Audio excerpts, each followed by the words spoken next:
Thank you for coming by Tori Magoo 44. Today is June 10th. Tomorrow is the birthday of one of my dear friends, Ben Corydon. He's going to be 70 years old. He is the author of Hubbard Messian or Madman. And as you can see, it says Ben Corydon and Hubbard Jr.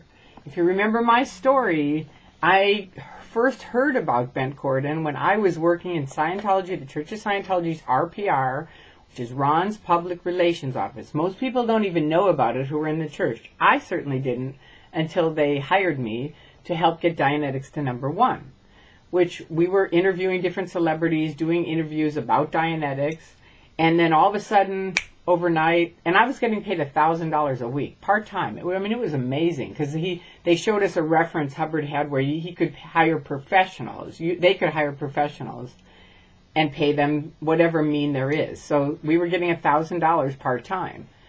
And I was opening up tons of radio stations all around the United States. And all of a sudden, overnight, everybody said, no, we don't want to interview Nancy Cartwright, anybody else, that's it. We want to interview L. Ron Hubbard's son. And I was like, what? And they said, oh yeah, he co-authored this book, L. Ron Hubbard, Messiah or Madman, with Ben Corydon and L. Ron Hubbard Jr. So I quickly went over to the executives and said, what is this? And they said, go home. I went home, I came back, and they showed me a notarized thing saying, I never co-authored that book. I have no problems with my father. I attest this is true. L. Ron Hubbard Jr.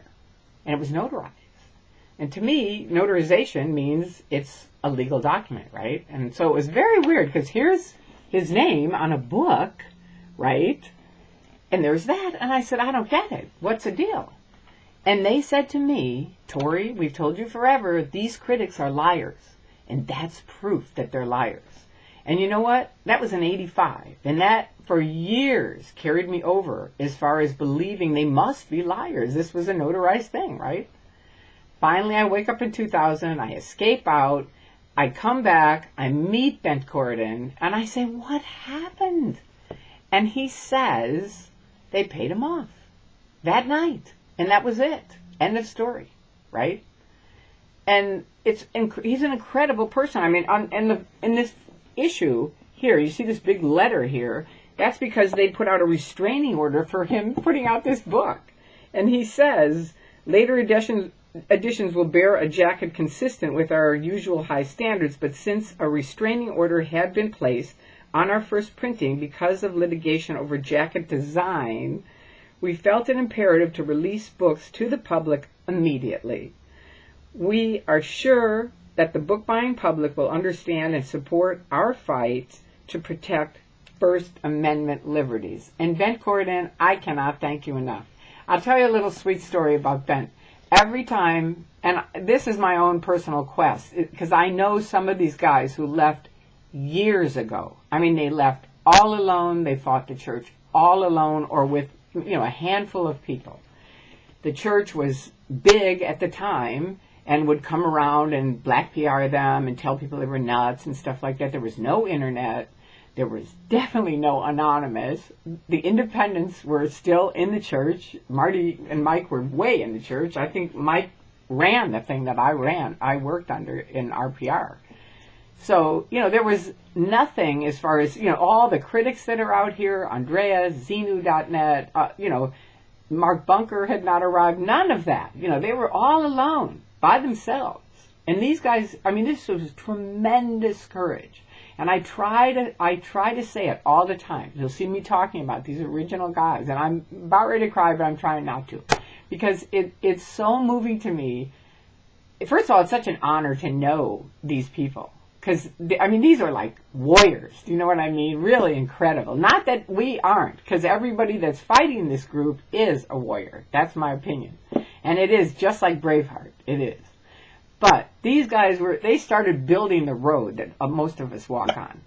And so I personally want to thank you, Ben Corydon. Every time I tell him that someone left because of his book, he always goes like this, really?